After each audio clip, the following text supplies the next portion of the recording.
आषाढी एकादशीचा उत्साह सांगली शहर व परिसरात पाहायला मिळालाय। शहरातील विठ्ठल रुक्मिणी मंदिरात दर्शनासाठी भाविकांच्या सकाळपासूनच रांगा लागल्या होत्या। शहरात वारकऱ्यांची दिंडी देखील निघाली। एकादशी निमित्त सांगलीत विठ्ठल विठ्ठल जय हरी विठ्ठलचा जयघोष ऐकू येत होता। मंदिरात अनेकांनी प्रसादाचं वाटप केलंय। सांगली शहरातील गाव भागातील प्रसिद्ध असलेले बिनीवाले विठ्ठल मंदिर, खंड भागातील विठ्ठल मंदिर, स्टेशन चौकातील विठ्ठल रखुमाई मंदिरास आषाढी निमित्त फुलांची सजावट करण्यात आली होती।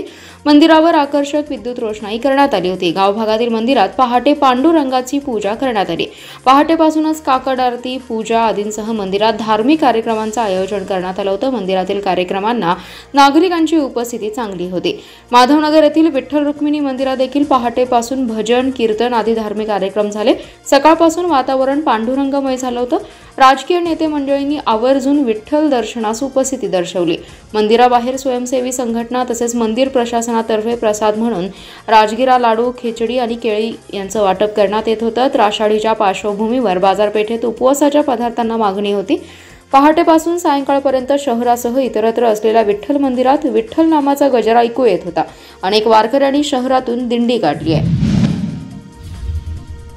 हिंदू मुस्लिम ऐक्याची हाक देत सामाजिक सल्लोखा जपणारा आणि उंच ताबुतांसाठी प्रसिद्ध असलेला कडेगाव मोहरमच्या ताबूत भेटीचा दिमाखदार आणि डोळ्यांचं पारणं फेडणारा सोहळा हजारो भाविकांच्या उपस्थितीत पारंपरिक पद्धतीने थाटात संपन्न झालाय।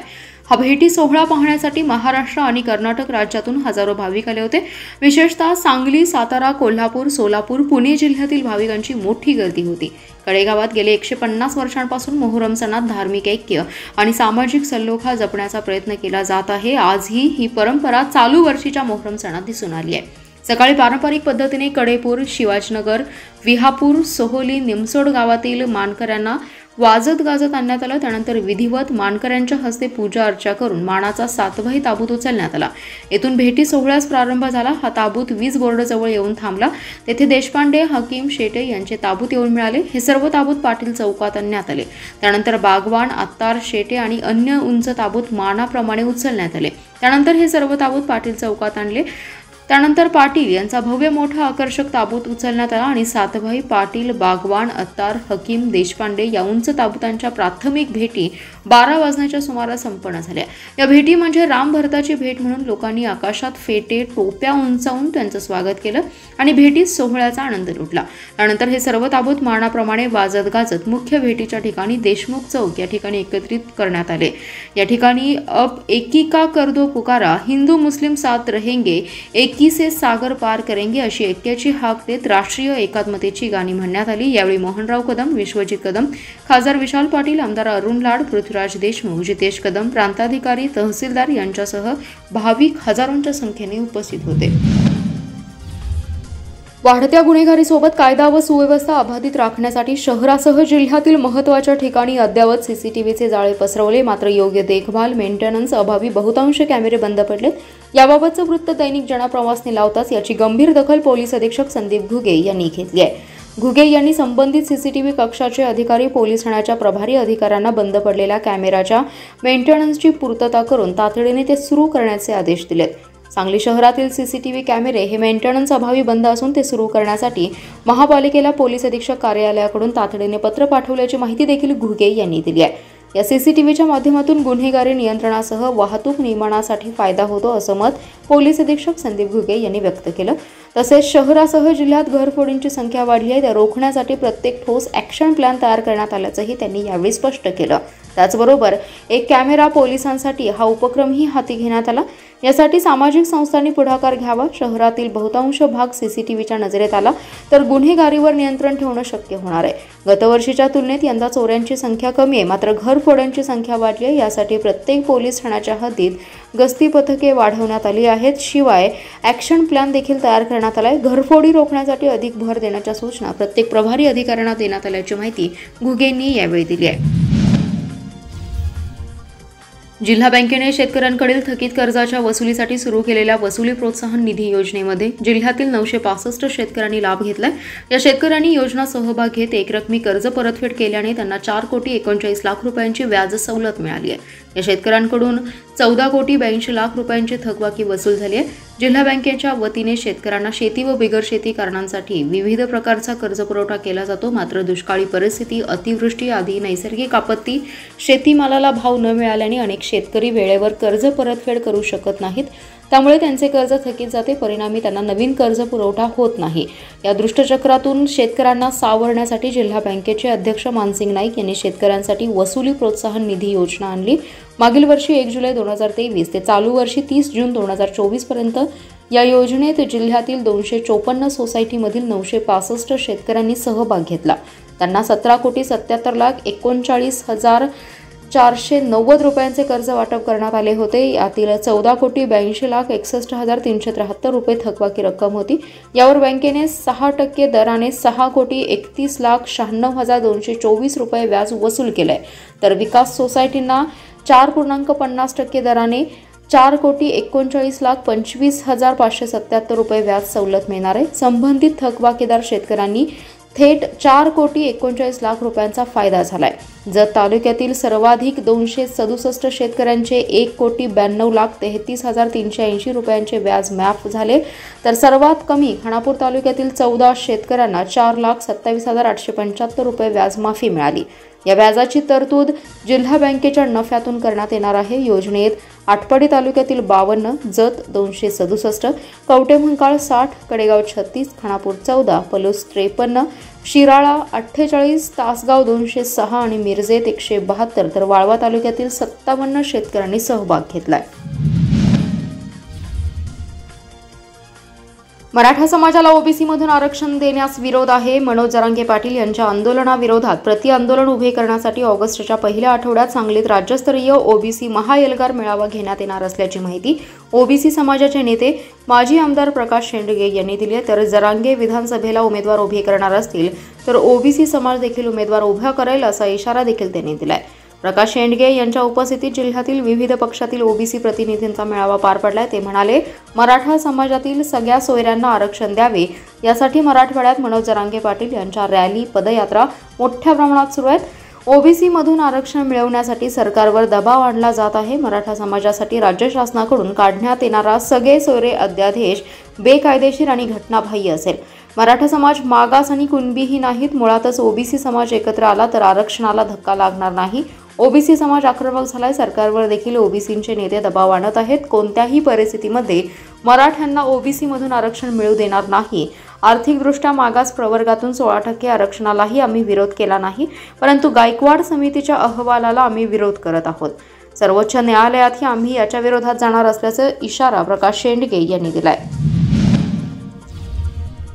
मुख्यमंत्री माझा लाडका भाऊ योजनेवरून शेतकरी संघटनेचे नेते रघुनाथदादा पाटील यांनी राज्य सरकारवर सडकून टीका केली आहे. सरकारला भिकेचे डोहाळे लागले असून सरकारचे डोके ठिकाण्यावर आहे का असा संतप्त सवाल करत सरकारच्या पैशातून मते खरेदी करण्याचा हा प्रकार असल्याची घणाघाती टीका रघुनाथदादा पाटील यांनी केली आहे.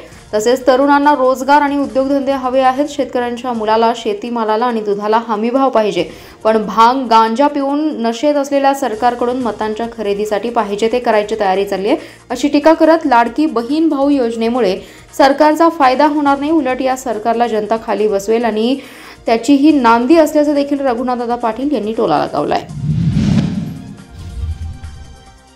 विशाळगडावरील अतिक्रमण हटावासाठी झालेल्या आंदोलनास हिंसक वळण लागले. पोलिसांनी तातडीने दखल घेतली, परिस्थिती नियंत्रणात आणली आहे. अशा परिस्थितीत कोणताही गैरसमज, खोटी माहिती समाजात पसरवू नये. सांगली जिल्ह्यात समाजात तेढ निर्माण करणारे कृत्य खपवून घेतले जाणार नाही. असे कृत्य करणाऱ्यांवर कडक कारवाई केली जाईल असा इशारा पोलीस अधीक्षक संदीप घुगे यांनी आज दिलेला आहे. तसेच समाज माध्यमांवर विशेष नजर असल्याचंही त्यांनी यावेळी सांगितले. विशाळगडावर अतिक्रमण हटवण्यासाठी आंदोलन झालं, त्या ठिकाणी हिंसक वळण लागलं, परंतु त्यांनी सर्व परिस्थिती नियंत्रणात आणली आहे. दरम्यान याबाबतचा गैरसमज समाजात पसरवू नये, याशिवाय फेसबुक, व्हॉट्सअपसह समाज माध्यमांवर पोलिसांची विशेष नजर राहणार आहे अशी माहिती अधीक्षक घुगे यांनी दिली आहे.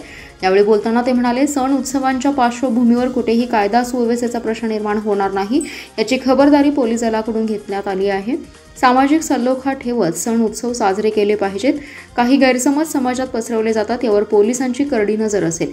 समाजात तेढ निर्माण करणारी कोणतीही पोस्ट आपल्याकडून केली जाणार नाही, याची खबरदारी सांगलीकरांनी घेतली पाहिजे. तसेच समाजात तेढ निर्माण झाल्यास संबंधितांवर कडक कारवाई केली जाईल.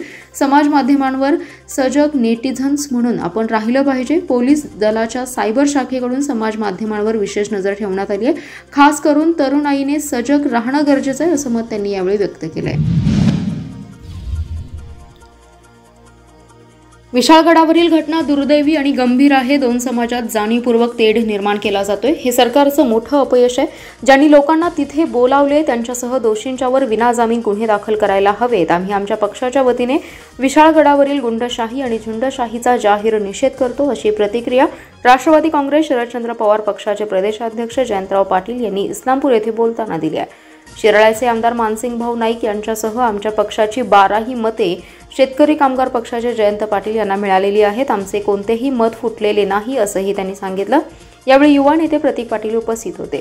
जयंत पाटील म्हणाले, गजापूर येथे अतिक्रमणाचा काही विषय नसावा, तरीही बाहेरून गेलेल्या लोकांनी अल्पसंख्याकांच्या घरांची आणि प्रार्थना स्थळांची मोडतोड करून लोकांना मारहाण केली, लुटालूट केली. हे गंभीर आहे.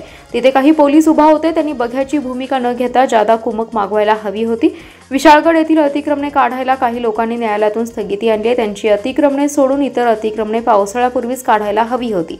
सध्या पाऊस सुरू असताना ही अतिक्रमणे काढणे माणुसकीला धरून आहे का? गजापूरचे कृत्य कोणत्याही शिवप्रेमीलाही आवडणार नाही. छत्रपती शिवाजी महाराजांनी उभ्या आयुष्यात अल्पसंख्याकांना अशी वागणूक कधी दिली नसल्याची खंत त्यांनी बोलून दाखवली आहे. चिंतामणनगर येथील उड्डाणपुलाच्या कामाला विलंब होऊ लागलाय. 15 ऑगस्टपर्यंत काम पूर्ण करण्याची मुदत आहे, पण या मुदतीत काम होण्याची शक्यता कमी आहे. शिवाय जुना बुधगाव रस्त्यावरील पुलाचं काम थांबवले.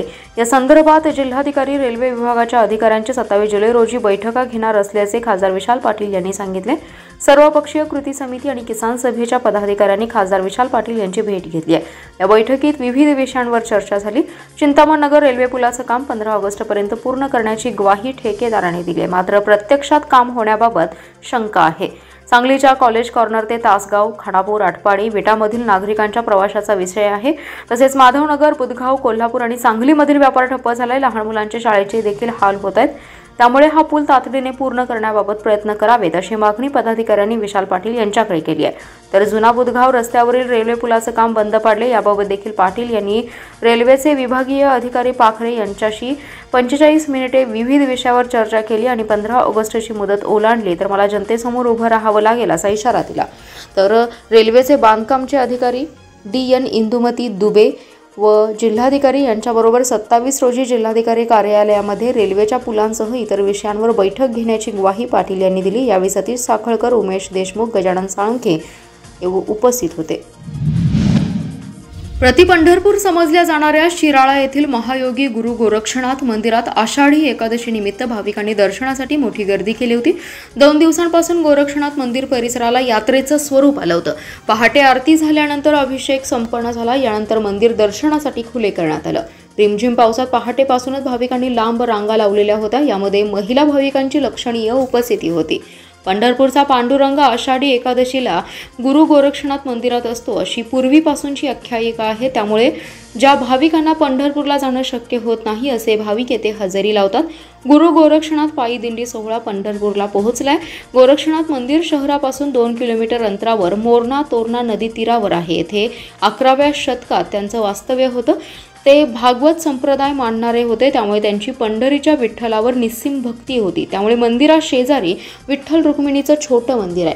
गोरक्षनाथाच्या भव्य मंदिरात संगमावरी मूर्तीबरोबरच गोरक्षनाथ यांची गादी, पेटती धुनी, त्रिशूल, पालखी आदी चिन्ह ठेवलेली आहेत. मंदिराजवळ जुना शिलालेख आहे. मंदिराचे मठाधिपती म्हणून पीर पारसनाथ महाराज काम पाहतात. गोरक्षनाथ मंदिर परिसरात वारकरी भाविकांना पिण्याच्या पाण्याची बाटली, शाबू चिवडा, राजगिरा लाडू, केळी, चिवडा इत्यादी फराळांचं वाटप करण्यात आले. पोलीस निरीक्षक सिद्धेश्वर जंगम यांनी कोणताही अनुचित प्रकार घडू नये म्हणून मंदिर परिसरात चोख पोलीस बंदोबस्त ठेवला होता.